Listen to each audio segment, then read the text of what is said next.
সরকারি বন্যা নিয়ন্ত্রণ অবকাঠামো নির্মাণে দুর্নীতির অভিযোগ ঘিরে ফিলিপাইনের রাজধানী ম্যানিলায় প্রেসিডেন্ট ফার্দিনান্দ মার্কোস জুনিয়রের পদত্যাগের দাবিতে হাজারো মানুষ রাস্তায় নেমেছে।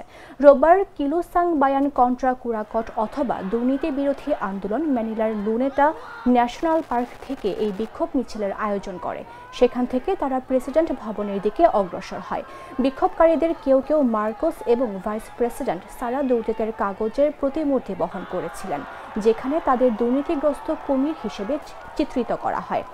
মার্কোস পদত্যাগ করো এবং সব দুর্নীতিবাজ রাজনীতিবিদকে জবাবদিহির আওতায় আনতে হবে, এমন লেখা প্লেকার্ড। বিক্ষোভের আয়োজকদের দাবি, এতে অংশগ্রহণকারী মানুষের সংখ্যা 20,000-এর বেশি।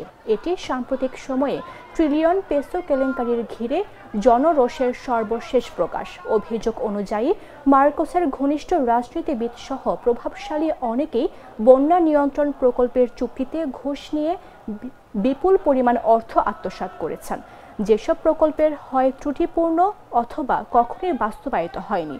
সম্প্রতি দুটি ভয়াবহ টাইফুনে 250 জনের বেশি মানুষের প্রাণহানি ঘটে এবং ব্যাপক ক্ষয়ক্ষতি হয়, যা জনগণের ক্ষোভ আরও বাড়িয়ে দেয়।